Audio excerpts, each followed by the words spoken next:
Buenas tardes. En compañía de nuestro coordinador académico de Actualices, el doctor Germán Torres, vamos a dar unas preguntas y el doctor Germán dará las respuestas sobre las preguntas más comunes relacionadas con el cierre contable y cancelación fiscal. Muy bien. Pasemos, doctor, a una pregunta que pues no es tan común que se hagan porque más o menos los contadores nos defendemos ya, pero pueden resultar quienes tienen dudas para darle tratamiento al cierre contable a los sobregiros bancarios. Uy, doctor, vea, esas preguntas que yo creo que cuando el doctor Zuluaga era profesor o director de programa, yo siempre les decía a mis estudiantes, es mejor hacer una pregunta boba y no ser una boba que no pregunta, porque esas preguntas pequeñitas son las que quedan para toda la vida. Y esas son las que son los mares de dudas que nos van a de pronto a tener allá que hacemos una decisión de a veces mal tomada y pues sencillamente hacemos caso porque pues eso fue lo que nos enseñó el profesor o porque nunca preguntamos. Pero mire que esta pregunta que nos lanza el doctor, que nos formula el doctor Zuluaga del tratamiento para el cierre contable de los sobregiros, pues son sencillamente un análisis sobre esos pasivos que se tienen con una entidad bancaria, una entidad financiera, y que se debe tener mucho cuidado en el caso de las entidades que tienen varias cuentas bancarias o varios sobregiros, varios préstamos. A veces en ocasiones puede compensarse con cuentas que no lo tengan porque sencillamente es por mostrar una categoría del pasivo en el estado de situación financiera. Entonces nosotros decimos, bueno, aquí hay un sobregiro, pero tenemos un saldito allá, entonces hagámoslo. No, los sobregiros deben ser mostrados de manera independiente, ¿cierto? No es un valor neto de la cuenta bancaria, de la cuenta de contabilidad, no. ¿Debe abrirse? Claro, doctor, ¿por qué? Porque es que nosotros, si tenemos un banco, bien, pero ¿qué tal tengamos, digamos, en 3, 4, 5 bancos o quizá en todos los bancos algún sobregiro? Entonces, ¿qué sucede? Pues sencillamente nos debemos mostrar, ¿cierto? Debemos mostrar en los sobregiros bancarios la realidad económica de la compañía, a quién le debe, en cuáles bancos quedaron sobregirados y cuáles no. Entonces, ¿yo qué estoy queriendo decir? Por ejemplo, si una entidad tiene una cuenta bancaria por un valor determinado, pero también tiene otra con un sobregiro en la misma entidad, ¿cierto? Estas no pueden ser compensadas. Es decir, yo tengo una cuenta, digamos, una cuenta de ahorros y una cuenta corriente, que las dos me suman 600 millones. Pero tengo otra cuenta corriente con un sobregiro de 100 o de 200 millones. Yo no puedo decir allá, saldo, como tengo 600, 400. El saldo es 400 porque le debo 200. No, yo debo de manera individual registrarse y allí pues sencillamente estoy mostrando la realidad económica de la compañía. Las estimaciones contables fruto del COVID-19 son reconocidas fiscalmente. Doctor, vea, esta pregunta, cuando nosotros la analizamos para colocarla dentro de las preguntas frecuentes, hubo empresas que tuvieron estimaciones por fruto del COVID-19. Unas quebraron, otras empresas crecieron, ¿cierto? Unas se fueron definitivamente a la quiebra, otras entraron a procesos de ley 1116 y otras definitivamente fue que como que el COVID les dio un impulso. Pues bueno, doctor, en primera instancia es importante tener en cuenta que las estimaciones contables afectan cuentas del balance o del estado de situación financiera como se conoce hoy en día. Pero estas en razón a que provienen de la aplicación de los marcos técnicos contables basados, como su nombre lo indica, en estimaciones que no son reconocidas a nivel fiscal, así provengan de los efectos causados por el COVID-19 y es por esta razón que se generan diferencias temporarias. En consecuencia, el impuesto diferido tendrá esta afectación por diferencias temporarias y tales ajustes se tendrán que reconocer contablemente. No se llevarán a la declaración de renta, obviamente que no, pero se tendrá que reportar en el formato de conciliación contable 2516. ¿Cuál es la relación de las valoraciones por el método de participación patrimonial con el impuesto diferido? Lo vamos a dejar sin respuesta ahora, está en la página 590 de la publicación. Y la 14, ¿cuáles son las recomendaciones para el cálculo del impuesto diferido? Tampoco la vamos a responder ahora, sino que les recomendamos buscar la página 590 y 591 y pasamos a esta pregunta muy específica, que es la 15. ¿Cuál es el manejo de los litigios en curso en el cierre contable y fiscal del 2020? Yo digo, doctor Germán, siempre hablo cierre contable y fiscal del año gravable 2020.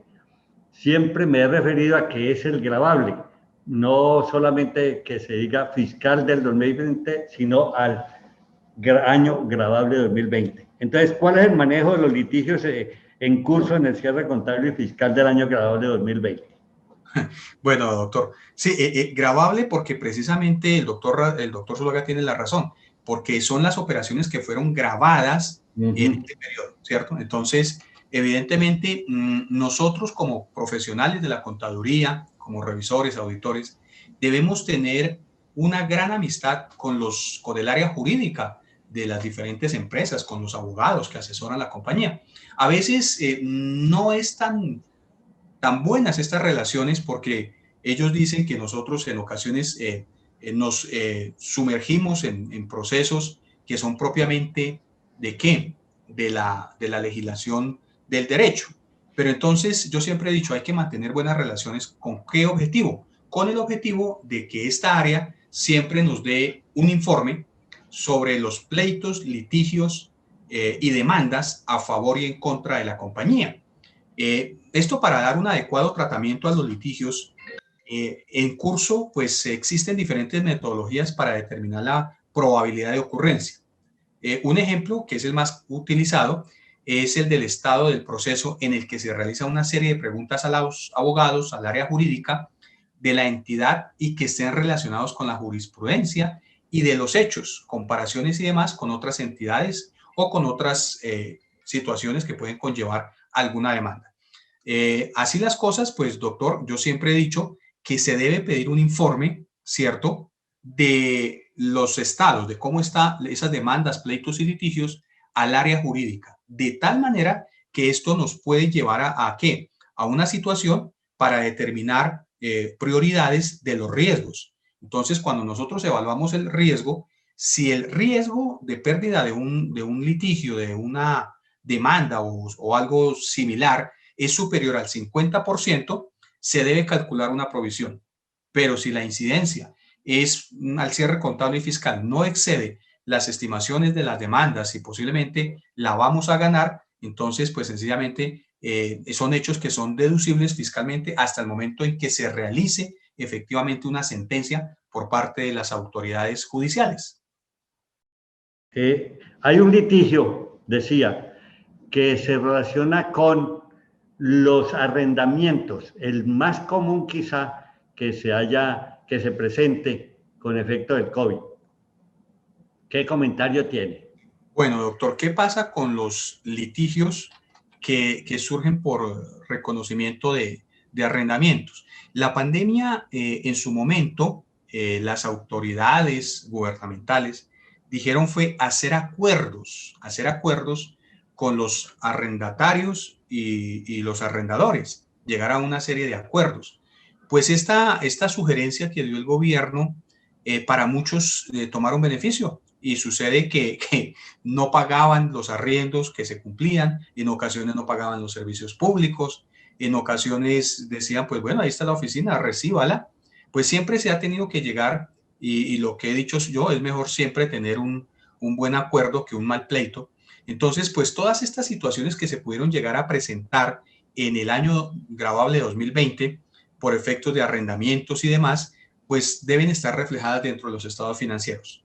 Si bien es cierto, si hubo algún pleito que se inició, algún proceso por entrega de predios, por entrega de oficinas y demás, y hubo que pagar, tuvo que indemnizar a la entidad que nos está arrendando, la inmobiliaria o a la persona natural, porque hizo cumplimiento del contrato, pues sencillamente todo esto debe estar reflejado dentro de los estados financieros con una nota específica qué fue lo que sucedió en ese arreglo, en ese acuerdo por este pleito, doctor.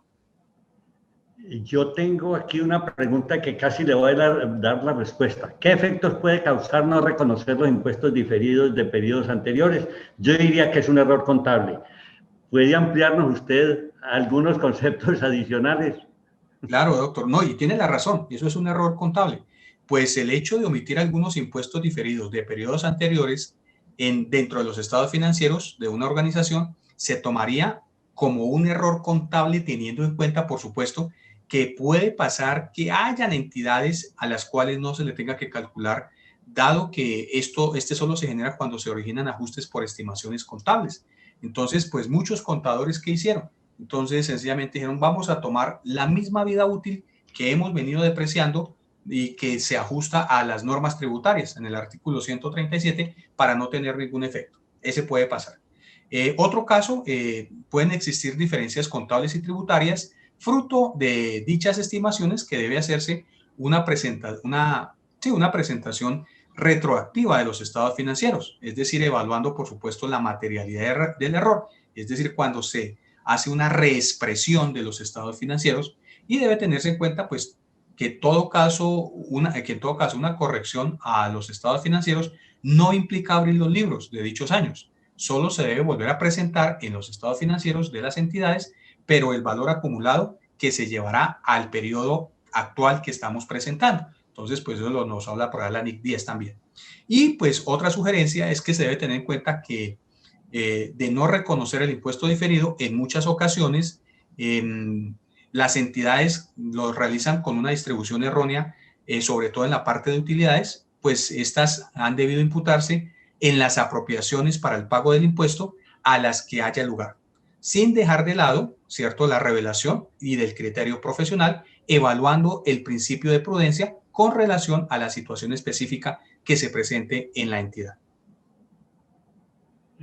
Yo siento que con las normas internacionales tomó gran importancia el impuesto diferido.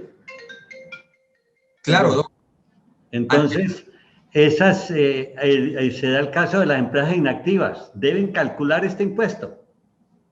Bueno, ¿qué sucede cuando nosotros hablamos de inactividad? Entonces, volvemos a una pregunta de pronto anterior, ¿cierto?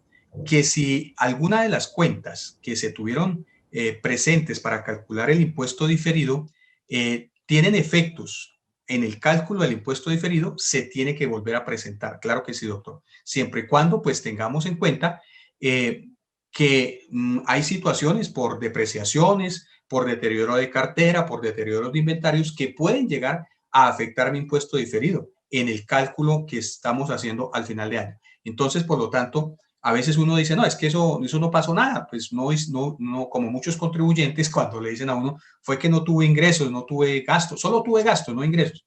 Entonces, no presentó renta. Entonces, no, eso no es así. Igual pasa acá.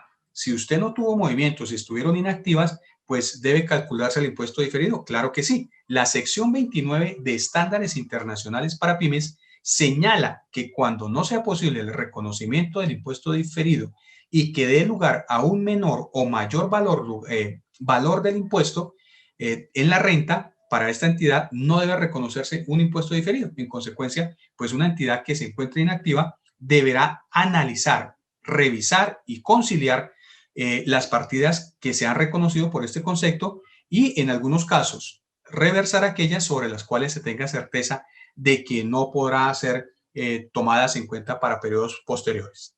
Asimismo, el concepto 687 de agosto 14 del 2018, emitido por el Consejo Técnico de la Contaduría, dio respuesta a una consulta cuando una compañía le consultó que estaba inactiva y que por lo tanto no genera rentas al implementar las normas internacionales y que resultaron algunas diferencias temporarias en la propiedad, planta y equipo, que eran bastante considerables, lo cual generaba un impuesto diferido igualmente alto. Entonces, el mencionado concepto, les recuerdo, concepto 687 de agosto 14 de 2018, pues para que ustedes lo lean, incluye que al abordar lo estipulado en el párrafo 29.7 del estándar de pymes, y mediante la evaluación del caso particular, la entidad determina que no es posible recuperar ese impuesto diferido a futuro, entonces sería necesario revertir el registro inicial de dicha partida. Entonces, lo primero que hay que evaluar es si tiene impacto o no en el cálculo del impuesto diferido. Y si no, pues sencillamente se debe reversar ese registro inicial que se hizo, doctor Zuluaga. Pero además, otra revelación amplia. Yo estoy seguro que se debe hacer una nota explicando en detalle por qué no se hace. Hay una pregunta, precisamente como estamos hablando de las preguntas más comunes y de las dudas que puedan surgir, hay una pregunta sobre las entidades del grupo 3. Y hablando del impuesto diferido, ¿deben calcularlo? Bueno, esta es una pregunta frecuente y que está bien explicadita dentro de nuestro libro, nuestra emisión de libros, y fue una pregunta que nos llamó la atención, por eso la incluimos aquí, que nos dice que las empresas del grupo 3 de contabilidad simplificada deben calcular el impuesto diferido. Pues bueno, esto está en el decreto 2706 de 2012. La norma contempla que no está en la obligación por parte de estas entidades registrar ningún valor por concepto de impuesto diferido según los estándares internacionales, y dicha exigencia solo será efectiva para quienes componen grupos 1 y 2, NIC 12 y sección 29 de estándares para pymes. Seguimos con el impuesto diferido que tomó. Es que yo insisto, yo me acuerdo hace 4 o 5 años el impuesto diferido era interesante, pero no importante ni básico. Ahora ya es definitivo para el cálculo de impuestos futuros. ¿En qué caso el impuesto diferido se reconoce en el patrimonio? Claro. Bueno, esta es una pregunta importante. Venga, Ya, siempre hemos hablado que o es un pasivo o es un activo. ¿Y cuándo se reconoce en el patrimonio? Sí, claro. Entonces, venga, le cuento, doctor, y quiero echar un poquito de remembranza, que inclusive antes de que surgiera la norma internacional, la NIC 12 y demás normas internacionales de información financiera, Colombia también calculaba un impuesto diferido. ¿Cómo lo hacíamos? Quizá el doctor se acuerde y muchos colegas nos darán la razón. Entonces, cada periodo, ¿qué hacíamos? Calculábamos sobre la utilidad la tarifa, ¿cierto? Entonces, este mes fue 1.000.000. 32%, el próximo mes 2, 32% y así sucesivamente. Cuando llegaba el final de año y hacíamos nuestra conciliación, anteriormente, vuelvo y lo digo, pues mirábamos cuánto era el impuesto. Y sucede que todas esas sumatorias de cálculos de tarifa de 32, por decir algo, nos daba 10 millones. ¿Se acuerda? Entonces, una vez determinábamos el impuesto, sucede que no nos daba 10, nos podía dar 7, por ejemplo. Y la diferencia la llevábamos como un impuesto diferido. O podía pasar lo siguiente, que calculábamos el 10 millones mensualmente y al final daba 15. Entonces hacíamos era un ajuste a ese valor y lo llevábamos como un impuesto diferido. Pues craso error como lo estábamos haciendo, porque pues esa no era la manera correcta, porque sencillamente eso era un cálculo sobre una tarifa que hacíamos. Y yo no sé si el doctor Zuluaga le tocó vivir esas situaciones. Así lo manejábamos en el libro de conciliaciones hasta la edición 10. Exacto. Se puede buscar la edición 10 y así está. Exacto. Entonces, y precisamente, pues la norma internacional entró y nos quitó ese velo de ese error que estábamos haciendo. Entonces, para responder la pregunta que el doctor formula, si se reconoce o no en el patrimonio, pues bueno, vamos a mirar que el impuesto diferido se reconoce en el patrimonio cuando la valoración o estimación afecta a su vez dicho patrimonio. Por ejemplo, en el caso de una propiedad, planta de equipo cuyo costo inicial es inferior al resultante de la valoración por parte de la entidad, es decir, por un avalúo técnico. Debido a que dicha valoración no es aceptada para efectos fiscales, se genera una diferencia temporaria que debe ser reconocida en el patrimonio y en la cuenta de superávit por valorización del ORI. Entonces, recordemos también que anteriormente teníamos esa cuenta por diferentes conceptos, por ajustes del dinero, por ajustes por inflación. En alguna vez utilizamos también ajustes por inflación y todo eso iba a la cuenta de superávit, pero en este momento pues la norma nos dice que evidentemente debemos tocar esta cuenta de superávit cuando hay una valoración por parte de la entidad. Aquí entramos a unas preguntas que tienen una relación que están en el libro. Cuando yo hablo de cierre contable y conciliación fiscal, es que estoy juntando, como usted dijo, unos elementos que tienen que ser coherentes y hacerse al mismo tiempo. O sea, yo estoy haciendo cierre contable y, aunque no lo quiera, debo estar haciendo la conciliación fiscal. Entonces, ¿quiénes están obligados a realizar la conciliación fiscal por el año gravable 2020? ¿Todos se encuentran obligados a presentar el reporte de conciliación fiscal ante la DIAN? Bueno, doctor, esta es una importante pregunta, pues que ya en muchos consultorios, en muchas conferencias, pues hemos dado algunos indicios de cómo presentarlo y quiénes lo deben presentar. Pero yo siempre digo, doctor, que cuando uno como contador está haciendo un cierre contable y fiscal, no solamente debe pensar en la obligación de si lo tengo que entregar a la DIAN o no. Siempre uno debe actuar con una mentalidad gerencial y de prevención, ¿cierto? Los gerentes siempre previenen muchas situaciones y parte de su función es esa, administrar y prevenir situaciones. Por eso el control está siempre en manos de la gerencia. Entonces, cuando yo digo, bueno, yo soy el gerente del área contable, lo primero que debo remitirme es a la norma que me dice si estoy o no estoy obligado. Entonces, bajo ese principio, la norma me dice que de acuerdo a lo establecido en el artículo 1.7.1 del decreto reglamentario 1625 de 2016, que por grandes momentos yo me acuerdo que este decreto fue emitido y lo sacaron público un día que jugaba la selección Colombia. Entonces, mientras todos estábamos felices celebrando el partido de la selección Colombia, por otro lado la DIAN nos estaba publicando esto. Y oh, sorpresa, cuando acabó el partido, pues no sé. ¿Perdió Colombia? Empató, doctor, empató. Ah, bueno. Entonces, no, si hubiera sido pérdida, hubiera sido catastrófico. Pero bueno, entonces es por la analogía que les traigo, recuerdo esa situación. Entonces, mire que el artículo 1.7.1 del 1625 del DUR de 2016, adicionado por el decreto 1998 de 2017, dijo que la conciliación fiscal es una obligación de carácter formal.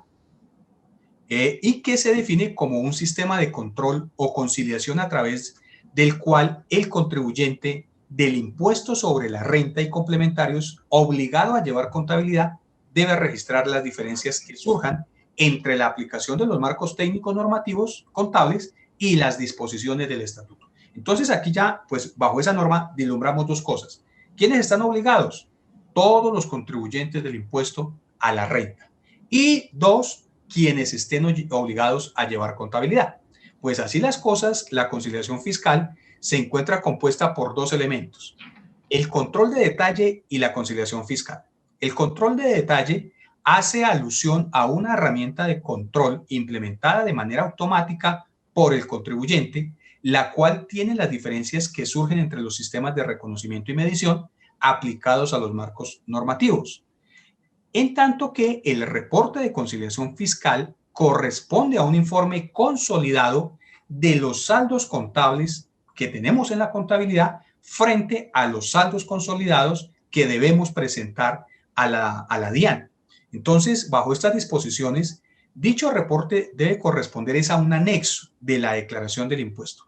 La norma siempre nos dice que debe ser presentado antes de la declaración de renta.